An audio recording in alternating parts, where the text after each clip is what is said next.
Assalamualaikum warahmatullahi wabarakatuh. Perkenalkan, nama saya Nur Isnaini, SPD, CGP Angkatan 5 dari TKA Aisyah Wonoyoso, Kabupaten Pekalongan.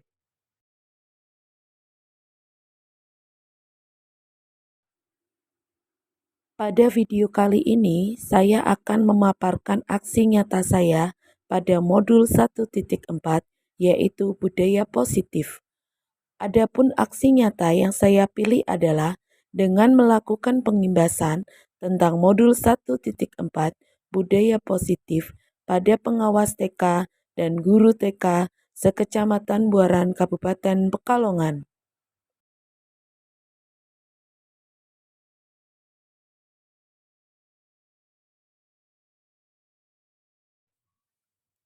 Berikut adalah rekaman videonya. Nama saya adalah Ibu Nur Isnaini. Ya. Saya adalah guru dari TKA Aisyah Wonoyoso, ruang kelas kelompok B. Saya adalah CGP Angkatan 5 Kabupaten Pekalongan. Salah satunya ini saya akan menjelaskan tentang materi. Terlebih dahulu kita harus mengetahui dulu apa itu budaya positif. Ya. Ibu-ibu ada yang tahu pengertian dari budaya dulu Bu? Dari dua kata ini dan dua kata ini budaya. Budaya itu artinya kebiasaan yang dilakukan setiap hari. Dan kalau positif itu apa Bu? Positif itu adalah baik, yang baik. Pokoknya yang hal-hal yang baik.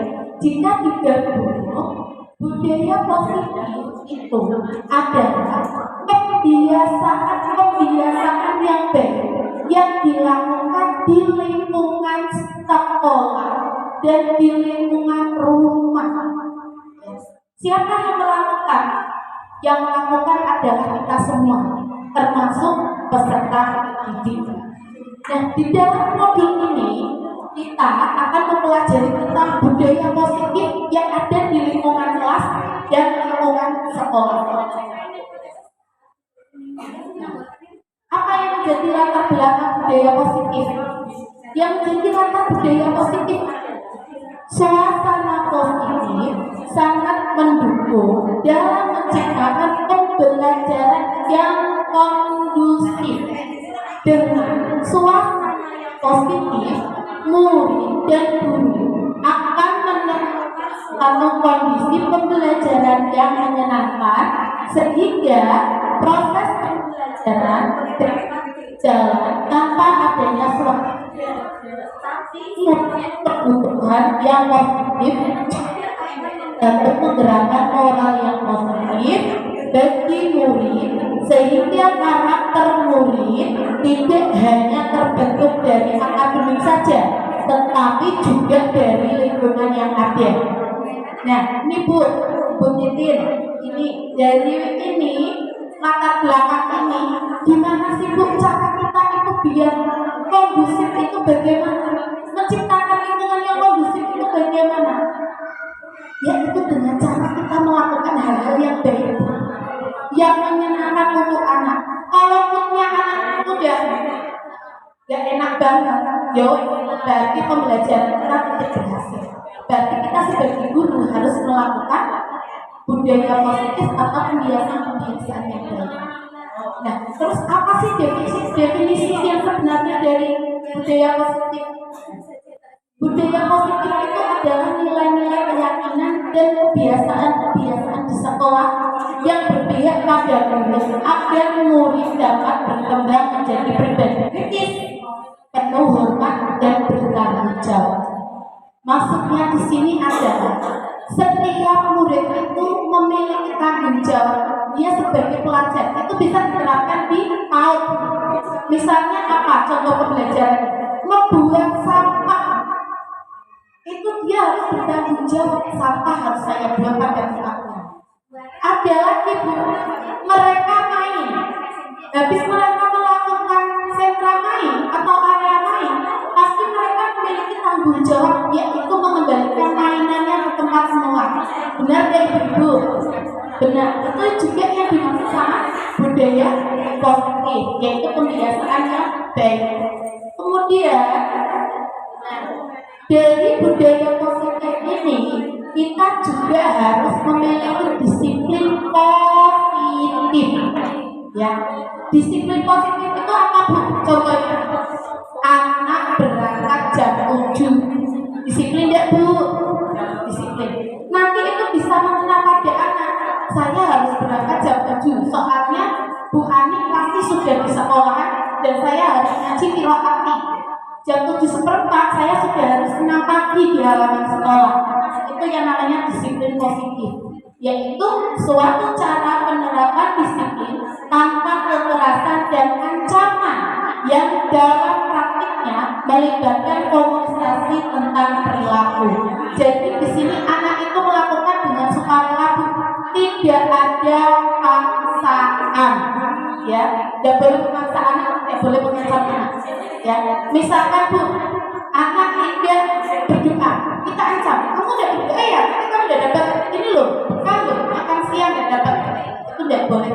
Tetapi kita harus menggunakan kata-kata yang positif. Kita harus berdoa dulu ya. Soalnya kalau kita berdoa, nanti kita minta pada Allah ya, biar kita bisa makan ya bergizi dan enak. Begitu Bu. Jadi kita tidak boleh melakukan lari-lari, ngobrol sendiri, tidak boleh dengan kata-kata dilarang. Kamu nggak boleh ini ya, kamu nggak boleh itu namanya ancaman. Jadi kita tidak boleh melakukan ancaman pada anak. Terus lanjut. Nah, masih tetap di disiplin positif. Dalam penerapan disiplin positif ini, murid diajarkan untuk memahami konsekuensi dari perilaku mereka.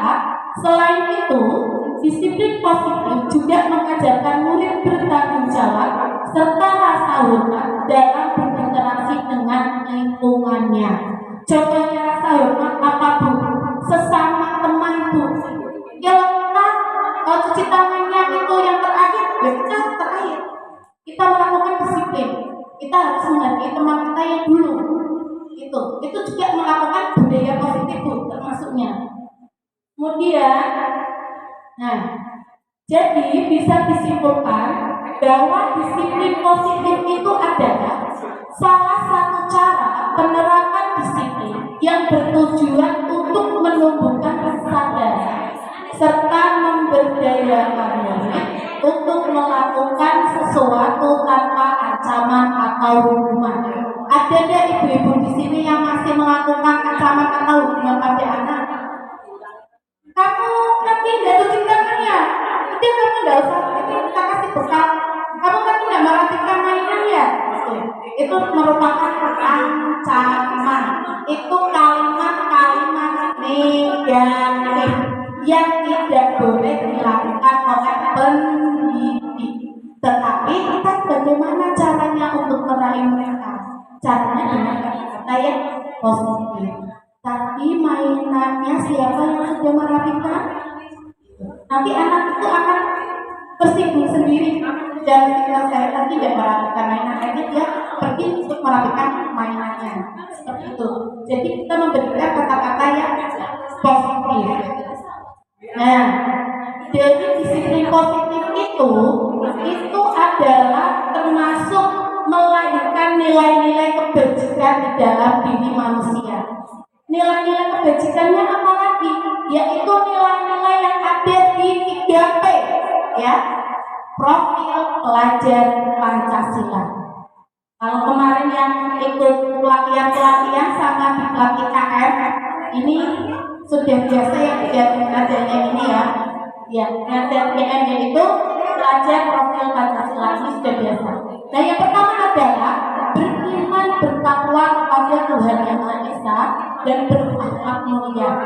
2. Berkebinekaan global. 3. Bergotong royong. 4. Mandiri. 5. Bernalar kritis. 6. Kreatif. Jadi ini adalah profil pelajar Pancasila di dalam kurikulum Merdeka.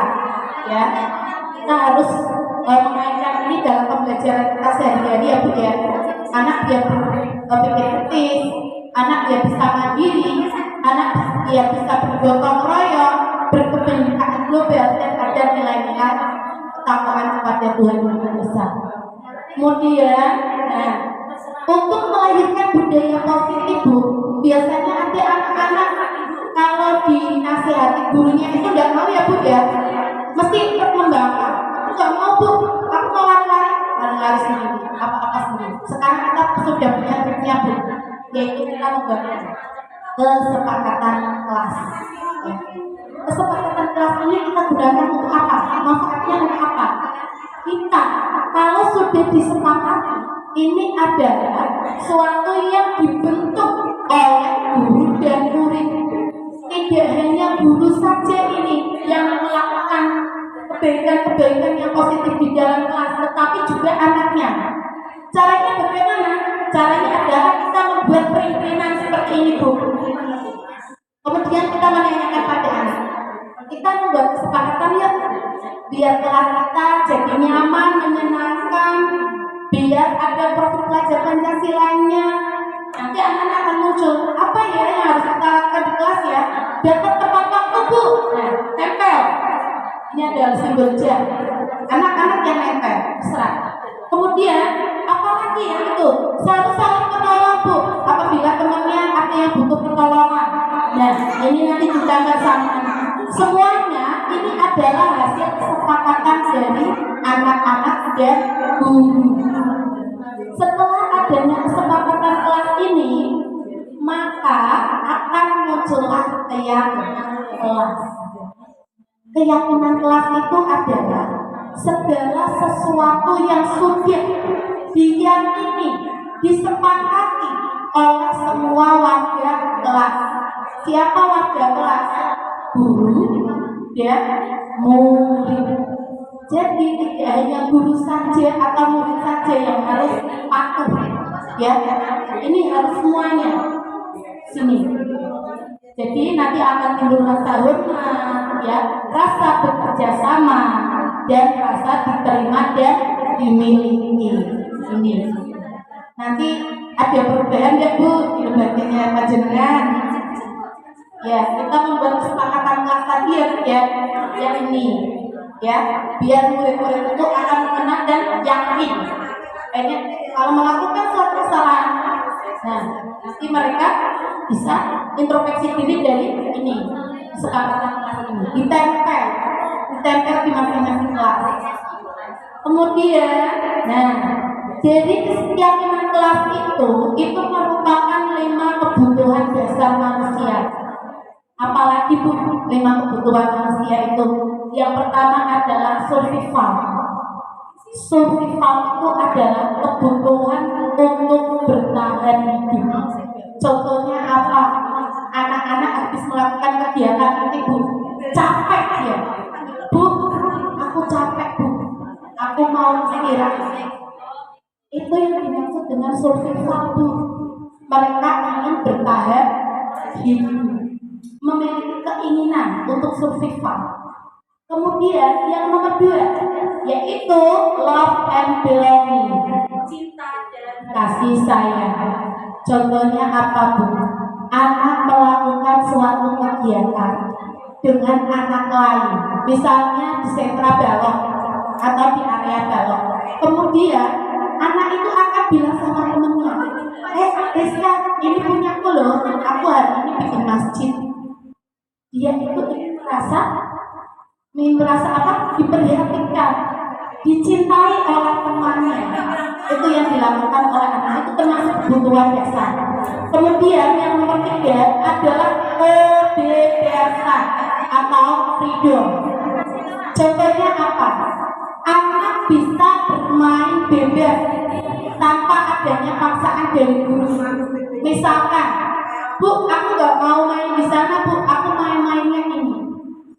Ini tidak boleh memaksa, tidak boleh mengancam. Enggak, kamu nanti tidak dapat bintang soalnya kamu tidak mau mengerjakan itu tidak bagus, termasuk budaya negatif. Bagusnya gimana Bu? Menurut kurikulum Merdeka berdasarkan filosofis Ki Hajar Dewantara bahwa kita itu menuntut anak, menuntut peserta didik agar mereka itu mencapai kodrat alamnya melalui bakat dan minatnya sendiri. Jadi guru itu tidak boleh menjeblos-jebloskan anak, Bu. Udah, bentar-bentar harus sampai situ, harus sampai situ. Biasanya bulan dia itu kok harus selesai dalam kegiatan itu. Ayo, ininya gambarnya harus selesai. Itu kan kalau anaknya tidak berbakat gambar ya, kita tidak boleh maksa. Itu berdasarkan kurikulum Merdeka itu kita harus sesuai bakat dan minat anak sendiri. Guru tidak boleh memaksa kehendaknya. Kita itu menuntun, ibaratnya Bu, anak itu lahan kosong. Kita petani, anak bisa jadi anak yang baik atau tidak itu dari petaninya, dari seorang pendidiknya. Misal kita kok ngasih bibit yang bagus, kita memelihara yang bagus, itu jadi padi yang bagus deh, kualitasnya bagus. Tapi kalau kita sudah nandur padi di sawah, kita biarkan saja sampai 4 bulan, dia dirawat ya udah, jadinya ambles. Begitu juga sama anak, kita harus mendidiknya dengan proses bakat dan minat sendiri. Nah, kemudian yang nomor 4, kesenangan atau fun, ya. Anak harus merasa senang di dalam kelas. Kalau kita metodenya bercerita terus, ya anak-anaknya lari-lari semua tuh. Soalnya cuma itu strateginya, metodenya cuma itu aja. Tetapi kita harus bervariasi. Misalkan kita berceritanya pakai jari, ya boneka jari. Nah, besoknya lagi kita berceritanya beda lagi, kita memakai video. Besok lagi berceritanya beda lagi, kita mengajak anak ulang kelas. Temanya tanaman. Ya udah, kita langsung aja namanya saintifiknya di luar kelas. Seperti itu. Jadi kita menggunakan strategi agar anak itu tidak merasa bosan. Mereka itu merasa senang dengan adanya pembelajaran kita. Kemudian yang nomor 5 adalah kekuasaan atau power. Maksudnya apa? Anak bisa mengerjakan sesuatu, pasti dia akan bangga. Di dalam kegiatan recalling, setelah kegiatan ini, pasti dia akan menunjukkan hasil karyanya. Bu, tadi aku membuat ini loh, pagar dari stick es krim. Aku kasih bunga-bunga, Bu. Tadi aku ambil itu apa namanya? Misalkan aja seperti kancing, ya, seperti kancing. Terus aku tata-tata menjadi bunga. Ini loh hasilnya bagus. Ini anak memiliki power.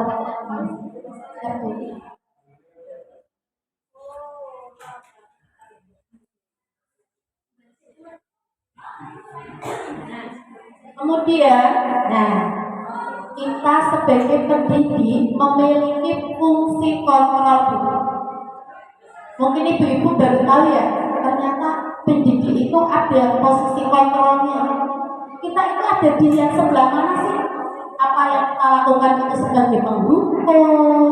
Apa yang kita lakukan sehari-hari itu sebagai membuat orang merasa bersalah? Apa kita menjadi teman? Apa kita menjadi monitor bagi anak-anak? Apa kita menjadi manajer? Coba Bu, kita refleksi diri kita sendiri. Kita itu setiap ngajar sama anak-anak itu ada di posisi kontrol yang mana? Ya, kita pelajari satu-satu. Coba, kalau menurut bukan jenengan yang mana ini Bukan? Menurut Bukan sendiri, pribadinya refleksi sama anak-anak itu dalam posisi mana? Yang mana? Wilayah sebelah mana? Sebagai sebagai teman. Ya benar. Ada lagi? Ada lagi? Mulai Posisi kontrol ini sebagai apa? Pemantau, oke, bukan sebagai pemantau. Nah, kita posisi kontrol seorang guru itu bermacam-macam, Bu. Yang pertama itu sebagai penghukum. Misalkan anak tidak berdoa pagi, guru biasanya melakukan hukuman, kamu harus berdoa sendiri, maju ke depan kelas. Itu adalah sebagai penghukum. Boleh tidak guru melakukan itu? Tidak boleh. Kenapa tidak boleh? Karena nanti psikologi anak itu akan menjadi pendendam, pendendam, dan dia itu akan membekas di dalam ingatannya sampai dewasa. Aku dulu pernah dihukum sama guru itu loh, itu pasti akan nangis. Dulu tidak boleh melakukan posisi kontrol sebagai penghukum. Sampai SMA pun guru SMA tidak boleh melakukannya, ya. Kemudian membuat orang merasa bersalah. Contohnya ada anak yang mendorong anak lain. Kita guru bilang seperti ini, kamu tadi mendorong Rizka ya, kenapa kamu melakukan itu? Itu perbuatan benar tidak ya? Anak ini nanti peka, iya saya salah, karena tapi saya mendorong, itu perbuatan yang tidak baik. Kemudian guru sebagai temannya murid, sebagai temannya bagaimana nih kata-katanya? Misalkan ada anak yang tidak mau menggambar, gurunya langsung mendekati, Sheila, kamu tidak mau menggambar, kamu tidak kasihan ini sama ibu, sudah menyediakan kertas kosong, sudah menyediakan krayon, teman-temanmu juga pada gambar, kamu tidak kasihan sama teman-teman biar mereka lihat hasil karyamu. Nah, di sini nanti kita bicaranya sebagai teman, Bu. Jadi anak akan lebih santai, lebih rileks lagi pada kita. Kemudian posisi kontrol yang keempat adalah sebagai pemantau atau monitor, ya. Sebagai monitor di sini atau pemantau adalah kita mengamati anak, misalkan penilaian prestasi ya Bu ya, faktor. Nah, kita itu hanya melihat saja Bu, apa yang dilakukan anak. Kemudian kita melakukan penilaian, ya, baik itu checklist, baik itu catatan anekdot, ya, itu. Kemudian yang terakhir adalah sebagai manajer. Ini yang harus dilakukan sama kita Bu di kurikulum Merdeka Belajar, yaitu kita menjadi manajer untuk mereka. Caranya bagaimana Bu? Manajer itu adalah mengelola yaitu indisipliner anak, yaitu kesalahan-kesalahan anak, kesalahgunaan anak yang dilakukan dalam disiplinan. Kemudian kita perkuat dengan karakter mereka, ya. Nah, di sini dalam melakukan manajer posisi kontrol guru, kita menggunakan segitiga restitusi. Segitiga restitusi ini Bu digunakan oleh guru dalam memecahkan masalah anak sehari-hari, ya, biar mereka melakukan budaya positif yang ada di sekolah. Contohnya apa ya? Nah, yang pertama, segitiga restitusinya adalah menstabilkan identitas, ya, yaitu berbuat salah ini tidak apa-apa, tidak ada manusia yang sempurna. Contoh kalimatnya seperti itu Bu. Kemudian saya juga pernah melakukan kesalahan seperti itu, kita bisa menyelesaikan ini. Contohnya ada anak yang dia tidak mau mengikuti kegiatan karena dia bisa. Aku tadi malam soalnya tidurnya kemalaman. Tidak boleh menyalahkan Bu. Bu Guru dulu pernah juga seperti itu. Bu Guru tidak apa-apa, tidak menyalahkan kamu. Kita menjadi identitas mereka biar mereka itu bersifatnya positif, tidak ada rasa bersalah. Kemudian yang kedua adalah validasi tindakan yang salah. punya alasan mengapa melakukan hal itu. Kak, mempertahankan sikap itu, tapi kamu harus menambahkan sikap yang baru. Padahal kamu bisa melakukan yang lebih buruk dari ini. Itu contoh kalimatnya merasa bersalah. Kamu bisa melakukan lebih dari mencubit, kamu bisa memukul, tapi itu boleh tidak? Itu yang dilakukan guru. Validasi tindakan yang salah. Kemudian yang nomor 3 adalah menanyakan keyakinan kelas. Apa yang kita percaya sebagai anggota kelas itu kita tanyakan pada apa bayangan kita tentang kelas yang ideal. Kemudian kamu mau jadi orang yang seperti apa? Itu nanti kita lakukan di tahap yang ketiga, yaitu menanyakan keyakinan kelas. Itu adalah budaya positif yang harus kita terapkan di lingkungan.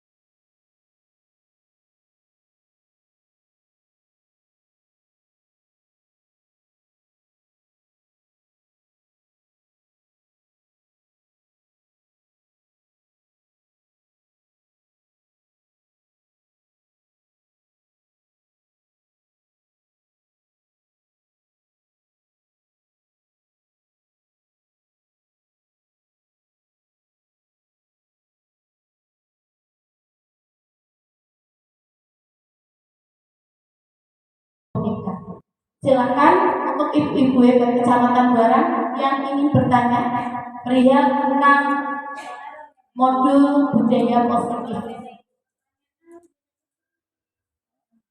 Silakan.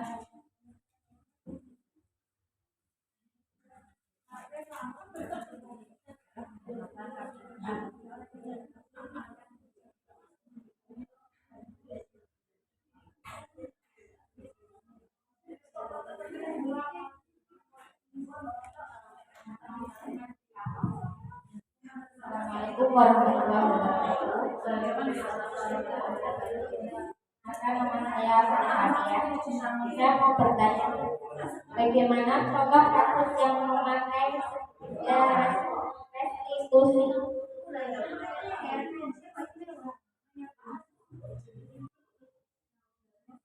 Ini pertanyaannya sangat bagus sekali ya. Jadi Bufat itu menanyakan tentang ini Bu. Nah, yang ibu lihat ini ya di layar LCD ini ya, ini namanya segitiga restitusi Bu. Contohnya Bu, dalam kegiatan senam Pak, ada anak yang namanya Hana dan Rizka. Tiba-tiba Hana mendorong Rizka gitu.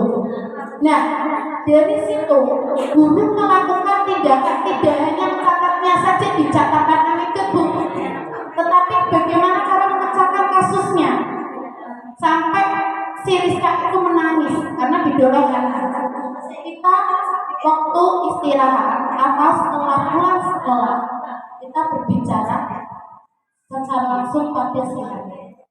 Kita yang pertama adalah menanyakan anak tadi buat lihat waktu kegiatan senam pagi kamu mendorong sesuatu. Buat tidak menyalahkan Hana. Buat dulu ya juga pernah seperti itu tidak bakal wajar. Nah, itu yang berapa kalimat pertama. Biar anak tenang, dia tidak merasa diinterogasi, ya. Jadi dengan kalimat yang halus. Kemudian yang kedua, itu tadi yang dilakukan Hana itu salah pada sih mendorong temannya itu, dia akan merasa bersalah. Dia bukan dia salah karena mendorong bersalah. Itu perbuatan yang baik tidak misalkan anaknya jawab seperti itu. Kemudian kita melakukan langkah yang ketiga, yaitu menanyakan keyakinan kelas. Karena masih ingat tidak tentang keyakinan kelas yang kita buat, yang sudah kita sepakati. Ingat bahwa kita itu harus apa? Harus saling menghargai dan menghormati sesama teman, harus saling menyayangi pada teman. Itu yang harus kita lakukan itu. Nah, itu adalah contoh dari kasus yang menggunakan segitiga restitusi. Ada yang lain?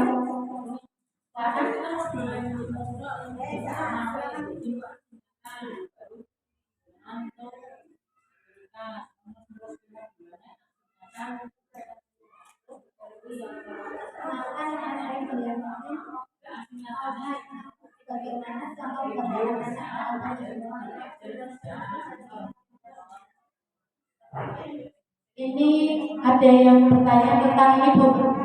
Ini posisi kita ya Bu ya. Kita nanti akan melakukan, guru akan melakukan sebagai manajer Bu, tidak hanya sebagai teman, sebagai pemukul. Lagi ini zaman yang hukum. Sekarang tidak ada yang seperti itu. Ini kita memakai sebagai manajer. Sebagai manajer itu adalah contohnya, gambarannya anak adalah misalkan anak itu aktif banget Bu, tidak bisa diam. Sudah diberitahu sama gurunya, dinasehati, tetap saja dia lari sendiri. Ada setelah dengan ada seperti itu. Kita dengan cara halus Bu. Yang pertama langkahnya kaki Bu. Kita ngobrol sama dia secara langsung. Tapi kamu lari-lari ya, larinya kenceng banget. Kita puji dulu dia. Itu capek dia. Padahal teman-teman kamu pada duduk gitu. Nanti anak diam, sadar, ya capek juga ya, saya lari-lari sendiri tidak bisa diam. Kemudian kita langsung ajak dia untuk ke tadi kesepakatan kelas. Ya, sini kita bisa. Kita langsung ngomong sama. Kita masih ingat nggak tentang kesepakatan kelas ya kan? Yang mana tadi kamu lari? Gitu. Nanti anak akan melihat gambar-gambar itu. Kita harus saling menghargai sama teman. Iya Bu. Misalkan anak diam. Kalau anak teman-temannya lagi berdoa sama guru, kamu boleh lari-lari. Kalau kamu lari-lari itu baik tidak. Teman-temannya kan berdoa semua. Berarti kalau kamu lari-lari, kamu tidak melakukan kesepakatan yang kita buat bersama. Seperti itu. Nah, akhirnya di sini anak akan sadar dengan adanya kesepakatan kelas.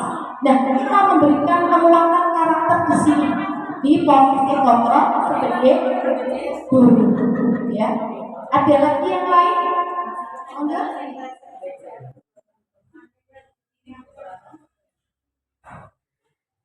Berikut ini adalah pertanyaan-pertanyaan dari pengimbasan modul 1.4 budaya positif.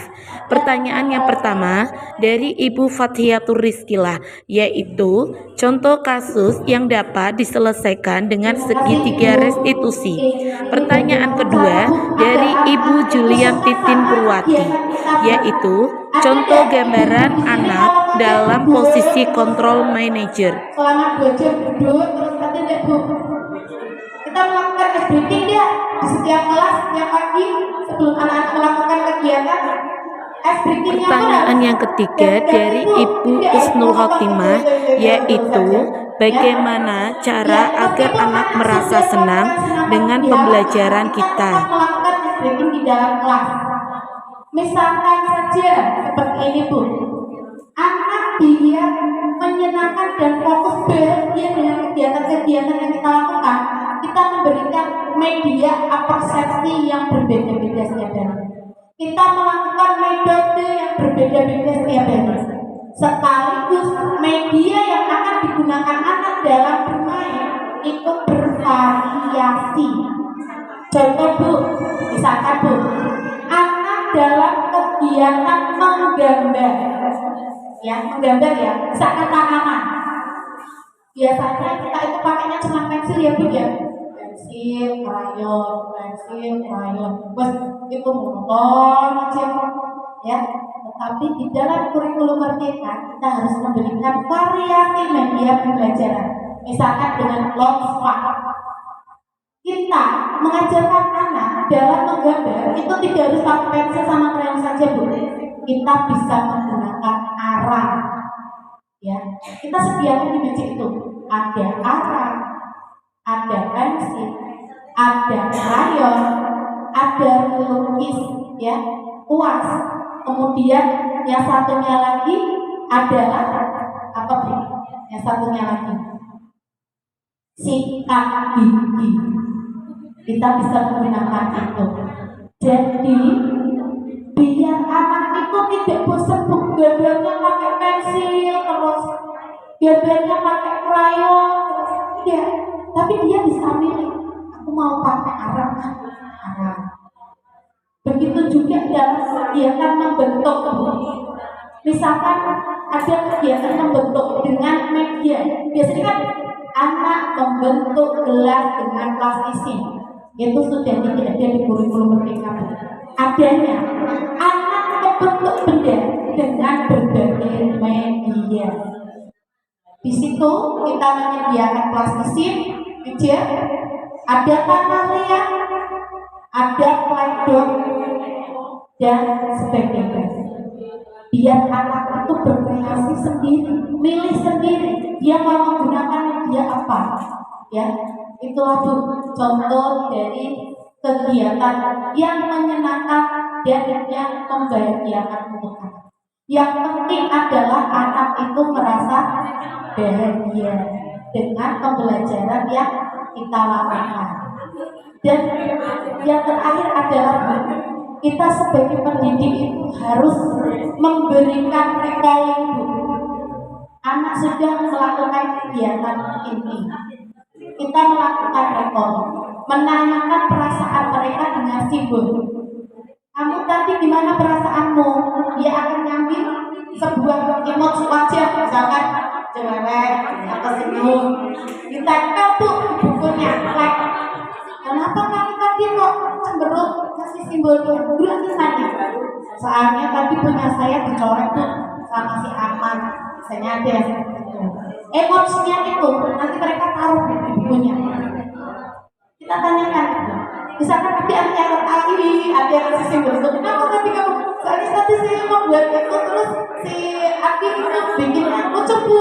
Misalkan itu anak itu akan melakukan perasaannya sendiri-sendiri, mengungkapkannya. Ya. Kemudian di kegiatan akhir recalling guru memberikan penguatan kegiatan yang dilakukan dalam sehari. Contohnya, Bu, kegiatan tema diri sendiri. Subtemanya aku. Subtemanya adalah anggota badan, yaitu jari. Tadi kita sudah belajar tentang jari, ya. Iya, Bu. Tadi jari itu apa? Anak ngobrol sendiri. Tapi jari itu bisa aku gunakan untuk berpohon, Bu. Tapi saya menjiplak. Bu, tapi saya menghitung jari loh, Bu. Jari sini yang kanan aku tambahin sama jari yang kiri. Anak akan ngobrol. Di situ adalah kita memberikan penguatan materi kepada anak pada hari itu, ya.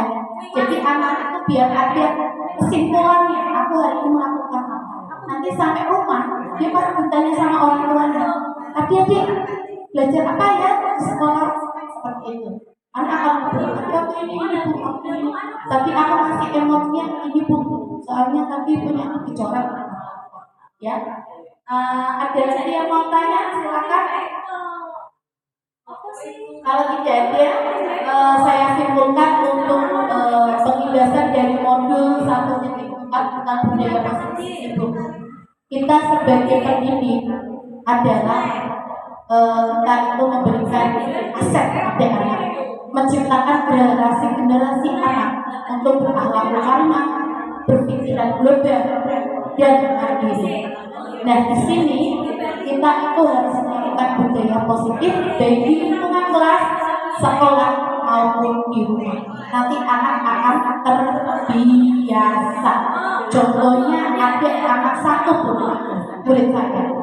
Itu kalau di rumah dia menasihati orang tuanya. Ayah, layak surabana hadukung kongimah.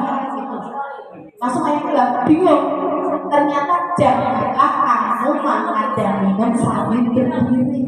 Soalnya ayahnya minumnya sambil berdiri. Kalau ayah nggak bisa duduk, ayah bisa minum sambil jongkok itu ya. Itu pasti akan menang. Itu termasuk budaya positif yang bisa diterapkan di rumah maupun di sekolah. Nah itu akhirnya pasti akan bangga. Ya. Ini adalah dari penjelasan saya. Kurang lebihnya saya mohon maaf. Kita sama-sama belajar bareng ya Bu ya. Semoga kita semua bisa melakukan perubahan di paradigma untuk menuju kurikulum merdeka untuk anak usia ini. Oke, terima kasih. Wabillahi taufiq wal hidayah. Wassalamualaikum warahmatullahi wabarakatuh.